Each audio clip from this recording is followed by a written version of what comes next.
So in other words, one went to the sunken place at will, had the key, opened the door, left for a little while for vacation, came back when she wanted to, and the other man doesn't know he's in the sunken place.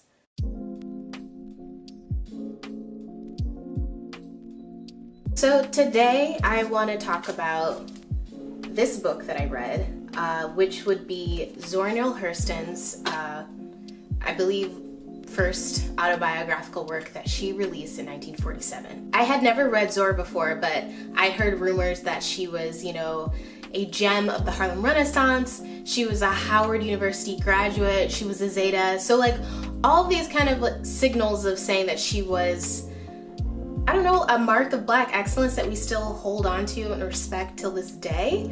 But after reading her book, I mean, there were some parts of me that was like, wow, if she would have a Twitter, what would she say? With all this stuff going on with Terry Crews and the things that he's been tweeting, I'm kind of fixated on this sort of collective inner Black response that we have where it's like, why didn't you just sit there and eat your food? Why do you feel like you gotta say this on a public platform? It's just bad because they're saying it and they have a platform and they're relatively some kind of fixture in the Black community. And when there's an out-facing perspective, it's like, it's a bad look, fam. It's a bad look. I think that there's a connection between the two in the way that we feel when in-house conversations becoming out-house conversations, opened up to the world for critique, for, I don't know, any kind of cherry-picking use. I want to start with talking about Terry Crews. So Terry Crews has come under recent fire for the things that he's been tweeting in regards to Black Lives Matter. Black Lives Matter, not Black Lives Better, okay? Among other things that he's tweeted that I will display here. Hold the hands, you go. Hey, hold on, hold. Too close. No.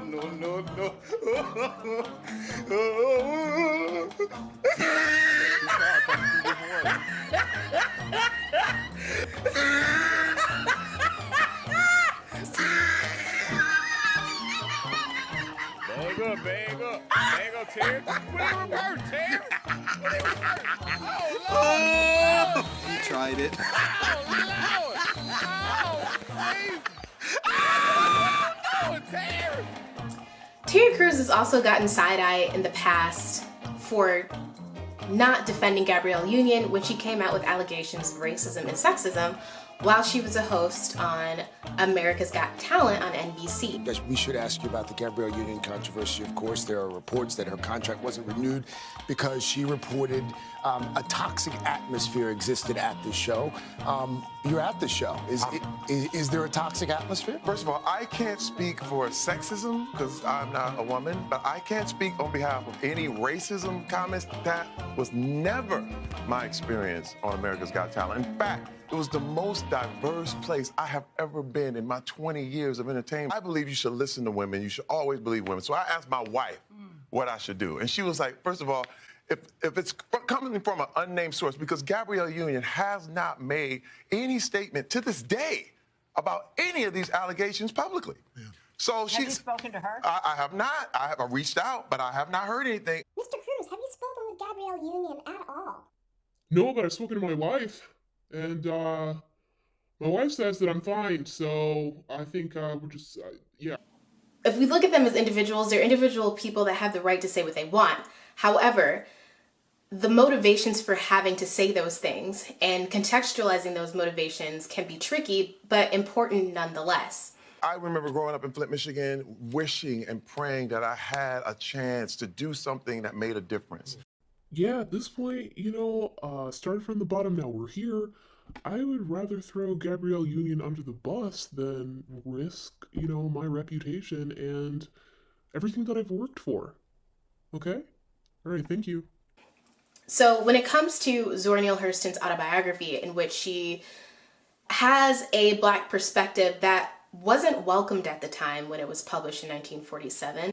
It garnered harsh criticisms from like the Black literary community. One noted Richard Wright, he was not impressed with it. Alice Walker, a champion and largely responsible for reviving Zora Neale Hurston's work, said that Dust Tracks on the Road was, quote, the most unfortunate thing Zora ever wrote. It was because of the way her book seemed to sideline issues of racism and segregation and form of a more whimsical telling of her rise from her humble, complex beginnings to a world filled with adventure, self-confidence, self-defined freedom, with all these contradictions in between and completely claimed by her as an individual. It was labeled kind of unreliable for that reason. When I was reading this book, it, of course, is organized in a way an autobiography would, kind of Bildungsroman, where it's like, oh, young child, into, oh, adult, and I'm adventuring, and I'm out here.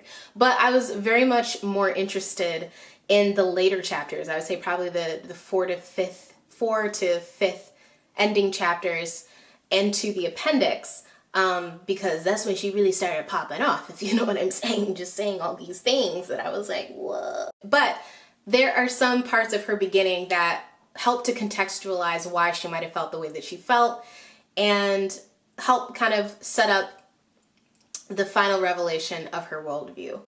Our Zora was number 5 out of 8 children with 2 parents, her father John Hurston and her mom Lucy Ann Hurston. Her father was a sharecropper in Alabama and her mom was a school teacher, and they moved to Eatonville, which was a very prominent freedom town, and it was one of the first freedom towns that was established in 1887. So not a bad setup. I can understand why she might have adopted it. She presents it as kind of a whole world unto its own for Black folk. And I think the general assumption is when you're talking about the Deep South that, you know, you're gonna have to note about the segregation and the racial discriminations and the violence, but she doesn't touch on any of that at all. She presents this place that is a world unto its own where, you know, people are more or less worried about their day-to-day issues, that maybe their intramarital problems or just daily tasks, than they are about what white people are doing or what white people are doing to Black people. There weren't any clashes in terms of just racial persecution of each other, and if there was, she doesn't write about it. In fact, one thing that I noted is that in her origin story, she talks about a white man with 1 acre that passes by her mother's house while she's in labor and helps deliver Zora into the world. No matter that later, as she continues to befriend this man who has birthed her, she just lightly passes over the fact that he gives her some solid life advice to not become an N-word, because N-words just lie and lie. Yeah, I get that. Wow, this is flabbergasting sometimes. So upon moving to Eatonville, her family is, I would still say, relatively lower class and poor, but her father is able to ascend to the point where I think he was mayor a couple of times, and then he became a pastor of a very prolific church in the area. Zora has a closer relationship with her mother. Her mother indulges her whims. Zora describes herself as sort of a black sheep, where she has a wild imagination and a raging appetite for books. She would rather daydream, read, you know, sit up, you know, basically cottage core. Zora would rather cottage core herself than be out with people, you know, at her school or making friends. She made friends in her own mind's eye, and her mother indulged that while her father was like, I don't really know what to do with you. Like, you're weird. Go sit down. There's also something to note within her family dynamic is that it's relatively dysfunctional. Like, her father was a scoundrel. I mean, I don't know. I mean, he was just doing dastardly deeds, you know, and her mother just seemed like a really sweet woman. She ended up dying, you know, I forget the exact age, but I think Zora might have been, she wasn't a teenager yet. So at a young age, Zora lost her mother, you know, and almost immediately her dad gets a new boo. And she's like, what is this? Like, my mother literally just died.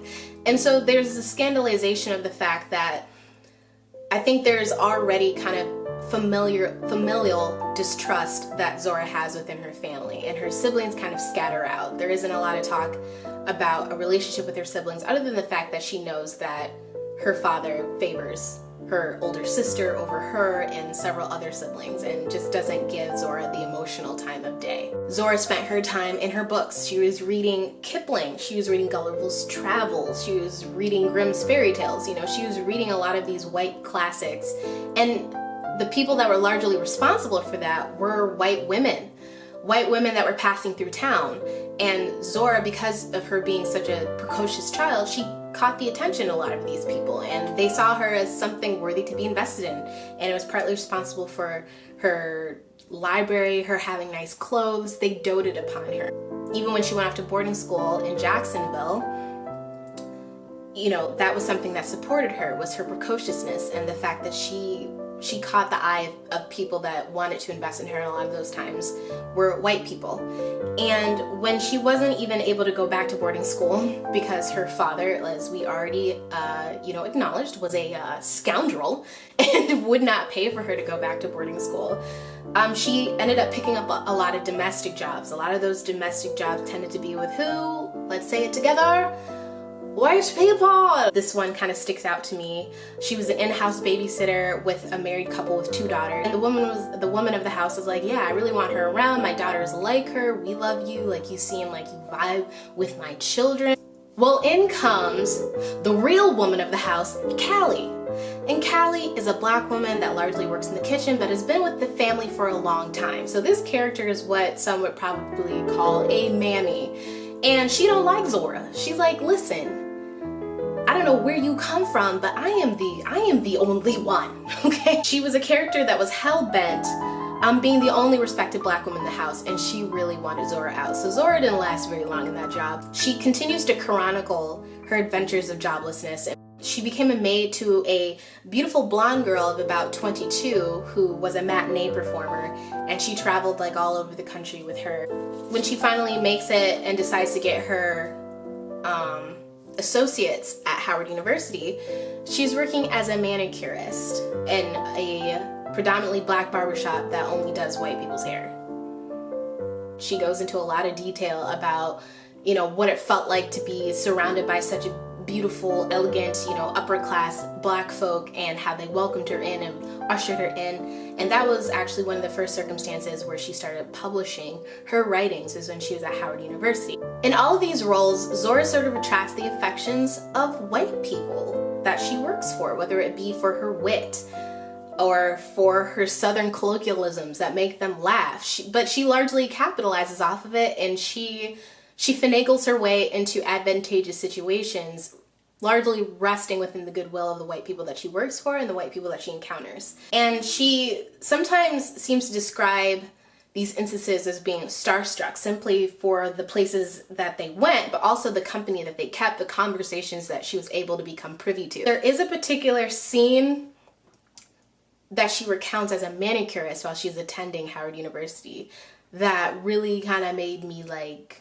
have my first aggressive side eye of Zora Neale Hurston. A black man walks into the barbershop, and as we've already acknowledged, this is a white-only barbershop with black barbers, and in a kind of an air of defiance, he asks to get his hair cut, and he's like, I'm a sick here, dog, and I'ma dare one of y'all to cut my hair, you know what I'm saying? Because I'm a black man, I should be able to walk into whatever facility I am so well pleased to get my hair cut. He doesn't get the support that I guess I would have idealized.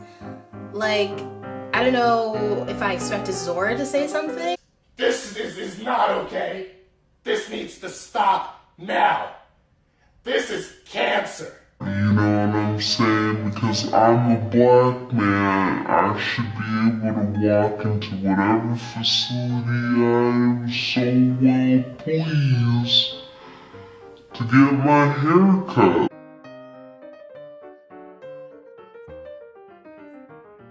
Are you sure about that?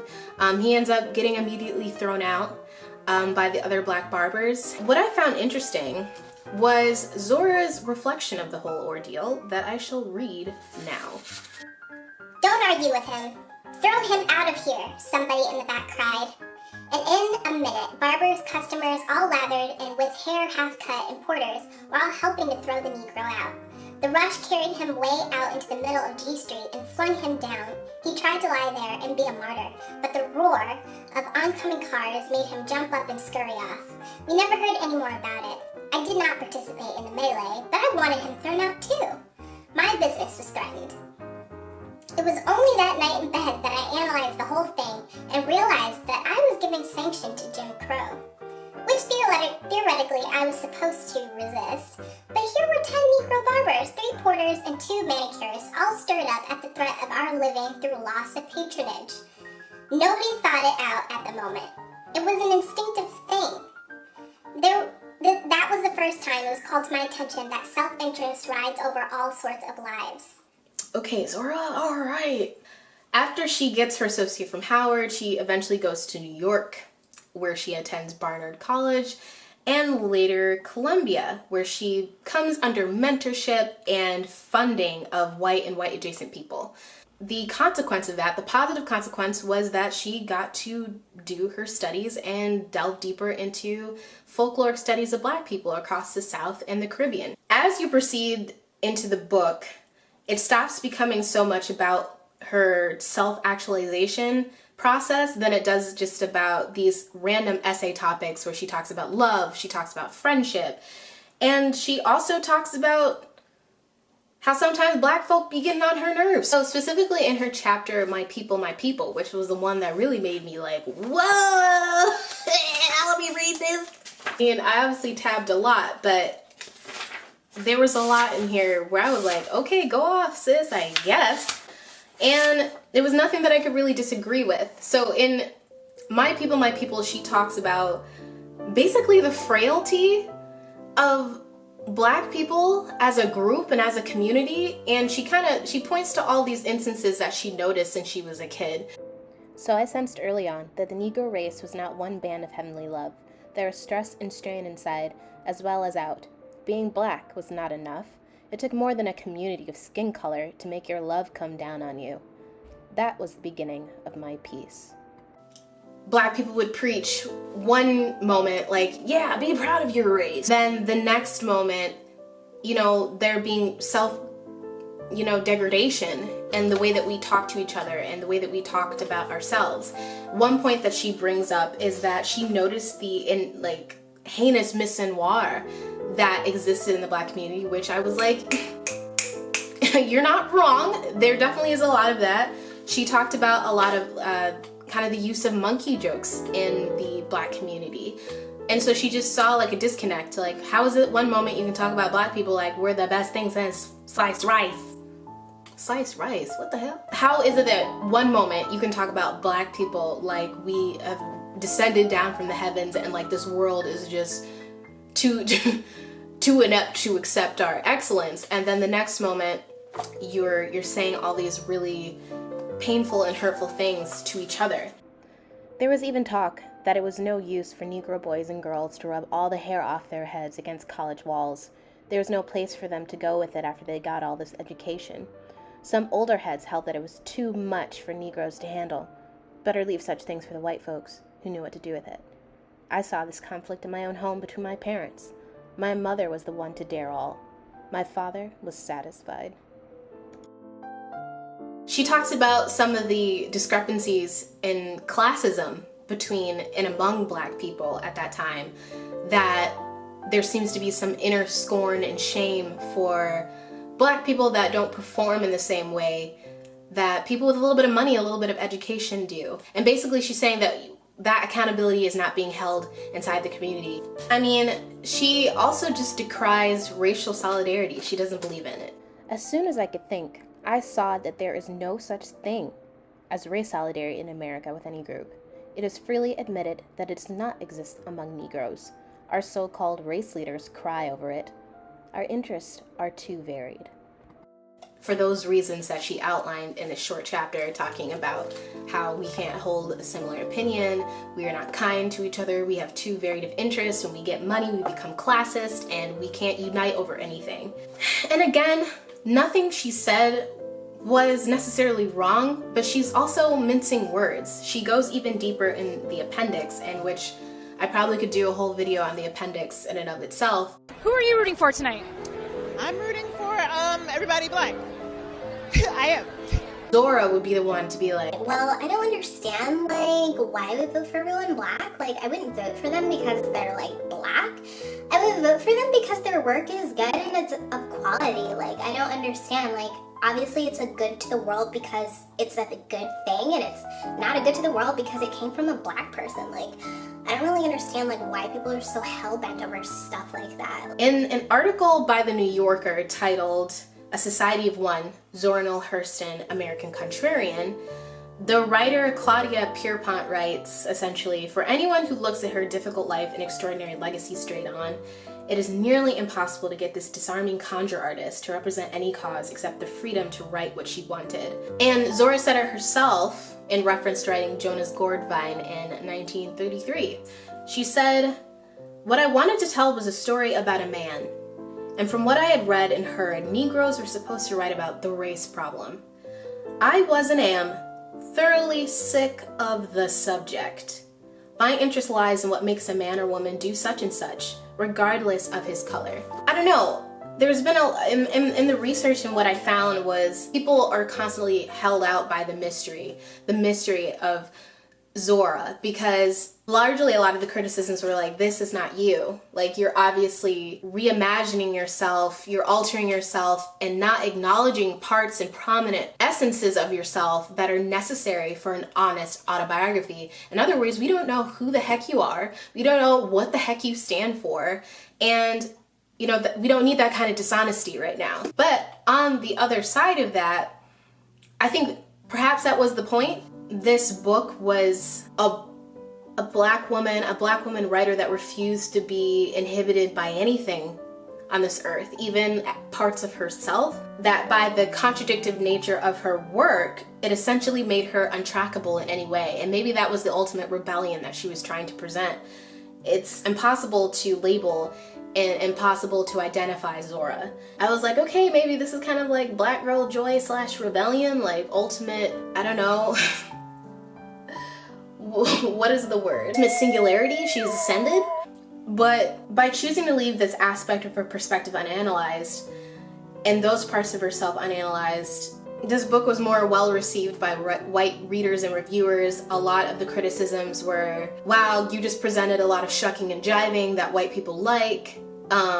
You know, instead of presenting the real systematic problems that they're uncomfortable with, like, now is the time to break some necks. And here you are writing books about black people just, you know, you just being content living and growing up in the South, you being a domestic worker, but finding joy in being a domestic worker instead of challenging why the heck such a smart person had to be relegated to doing domestic work in the first place, Zora. Like, there's a lot of inconsistency and proven contradiction in the fact that she argues against racial solidarity and thinks that it's completely worthless and it's never going to happen, but at the same time, in 1954, she's opposing the U.S. Supreme Court Brown versus the Board of Education decision on the basis that it destroys black safe spaces.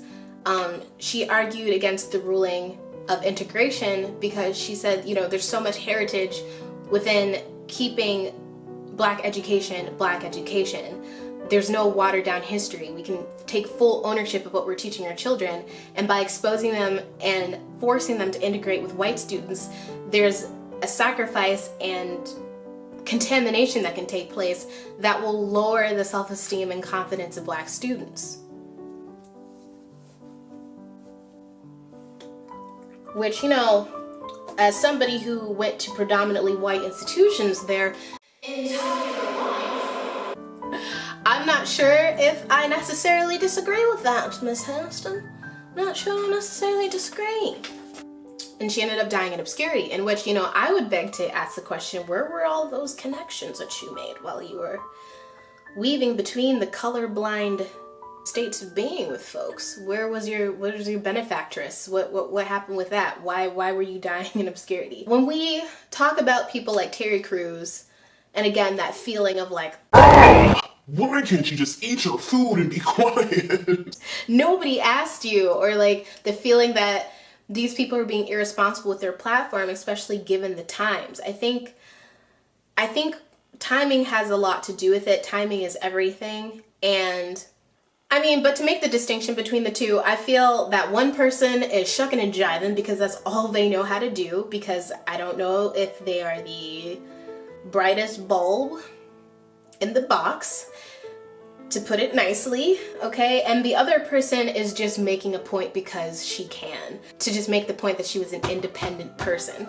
So in other words, one went to the sunken place at will, had the key, opened the door, you know, left for a little while for vacation, came back when she wanted to, and the other man doesn't know he's in the sunken place. Do you get my point? Do you get what I'm saying? Again, I don't think that this is a matter of right or wrong. It's a matter of people being black in different ways, some that are favorable and some not so much. I would say that for Zora and Cruz to bring out a lot of in-house criticisms, like the whole thing of like, oh, you love yourself as black people? Why do you talk about yourself so bad? Oh, you say that, you know, this and that, but you can't even treat your black woman right. Or in Cruz's case, you know, him tweeting updates of how many black people or black children in Chicago have been shot. Okay. You know, when Terry Crews brings up, well, you know, black lives have to matter to black lives first. It's like, sure, but also that doesn't justify, you know, government-sanctioned terrorism and trauma. Americans, if we're just gonna speak nationality, Americans kill Americans all the time. There's constant crimes. Americans steal from Americans. Americans curse at other Americans. Americans are rude to other Americans. We're all Americans. But when people cite 9/11, are we gonna use that as an excuse to say, oh, you wanna be mad at 9/11, but you guys as Americans kill each other all the time, so what are you getting upset about 9/11 for? Nobody says that.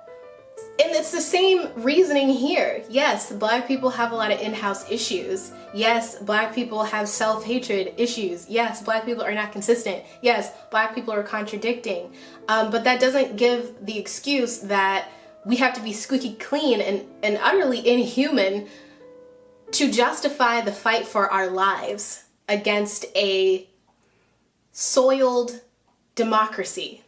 I think a lot of Zora's work is compensating by trying to expand her worldview as large as possible in her considerations of the diaspora. And I guess almost saying, hey, there's a bigger world out there and I don't have to just be this. We don't just have to be this. And I think a lot of her ethnographic work was focusing on the beauty of what comes natural to black folks, I guess in her mind, which is dancing, singing, the rhythm in our sentences. Things also that white people liked as well, that they would be interested in and want to fund, you know what I mean? And she was a curator of those things. And I don't know, there's different ways of contributing to the culture and nothing is straightforward. Two things can exist at the same time, which is a frustrating part of being a human being. So like, Zora Neale Hurston, she was still alive and she wants to be like, I'm not voting for everyone black because, you know, black, I don't need to be black. Okay, fine. Terry Crews wants to be like, Black Lives Matter, like, not really, but, you know, I don't know, I've never faced racism. Okay, that's fine.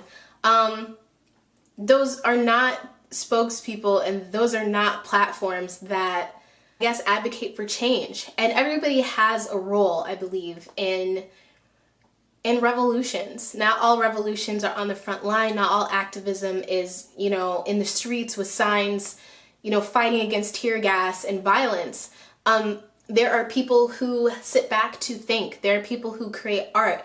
There are so many fronts for Black excellence to be displayed and so many fronts of us to be humanized. And, you know, I think the amount of time that some Black people spend nitpicking at in-house problems should be spent defining what role you're going to play, or if you're going to play one at all.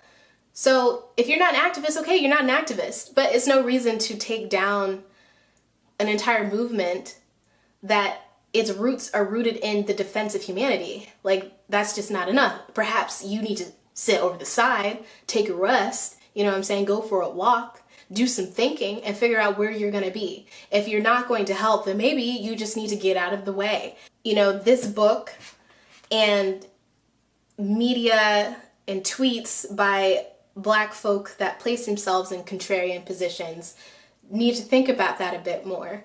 Do your thing, you know what I'm saying? But also stay out of the way and figure out what you're gonna do to bring humanity to, I guess, yourself, or if you choose other Black people, or just be a contradictive mess like Zora Neale Hurston, you know what I'm saying? If you're gonna be in the sunken place, at least figure out where the door is in case you wanna get out. And I think that's all I wanna say in regard to this book. In summation, like, this book was great. I enjoyed reading it. It got my blood hot and boiling. You know, it's best to just let Zora have the last word on this one. As she wrote, if writers were too wise, perhaps no book would get written at all. So give this video a thumbs up. You know, if, you know, this is entertaining for you in the slightest, you know, I might suggest that you subscribe. You know, maybe come back, you know what I mean? I fully intend on making more book review videos. And yeah, so find me at what is my thing? You know, I'm a little newbie, if you would, at all of this, but I'm a little baby on Bookstagram, and you can find me at _library_of_Alexandria. And I hope to see you there.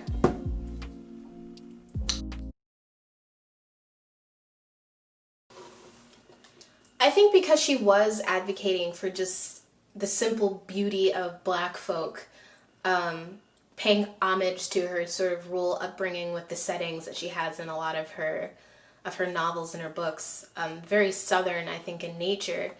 I do think that she, whether she wanted to admit it or not, I definitely think she had an investment in devoting her art to Black folk, no doubt. I think she wanted Black folk to be seen. I think she wanted Black folk to be visible, and she wanted them to be visible in the way that she knew them and the way I think she wanted the world to know them.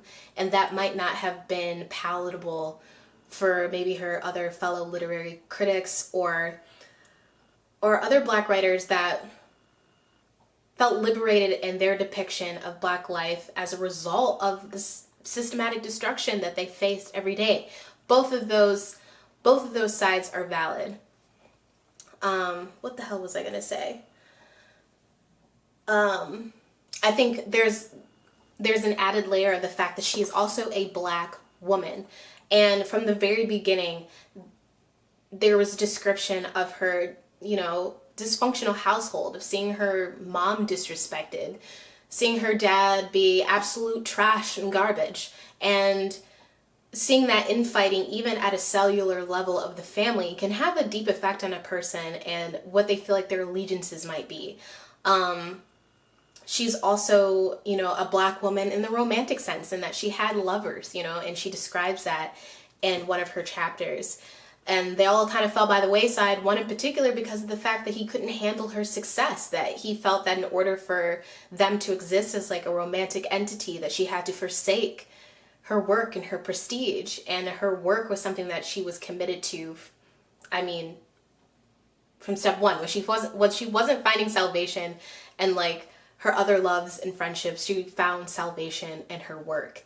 And so perhaps in her mind's eye, being liberated from any fidelity to any kind of group or, you know, any racial solidarity was a literal freeing of herself, not only as an individual, but also as a woman on top of that, having no allegiances, not having to sacrifice and compromise anything. Now, she probably just took that to like the most extreme, in which she's like, I don't owe ish to nobody, no matter their circumstance, and was determined to write her art the way that she wanted to write her art, regardless of what anybody had to say about it. Yeah, so I think there's an added layer there to her determinations in writing this. I think there's, you know, it becomes difficult when you owe a lot of your successes to playing to institutions of whiteness, which I think no matter who you are, you're falling into those constructs. And when you get down to the nitty gritty of race solidarity and racial progress, it becomes difficult to split those hairs about where it starts, where you start forsaking, those avenues of success. It's like you see the chance and you take it. And I'm sure that when, Zora was climbing her academic heights, she perhaps weighed the options of like, okay, do I forsake this because I don't, white society rejects me, or do I just take the chance because I've got it? And I think that's a situation that a lot of, Black people fall into when they're creating their art, when they're doing their work, when they're, advocating for Black lives. It's all together. It's all fragments. And I think for her, she made the best out of it that she could, even to the chagrin of the rest of us that are like, this is not what the hell I want to be hearing right now, especially with everything happening. Does her title necessarily need to be taken away from her as being a gem of the Harlem Renaissance? Absolutely not. She had her views. I think she wrote them expressly for her autobiography, and I think she had a right to do that. It doesn't take away from the fact that she obviously is a very brilliant writer, a very vibrant mind, and a very important voice to have in the Black literature canon, in any canon, to be quite clear. So I just wanted to add that.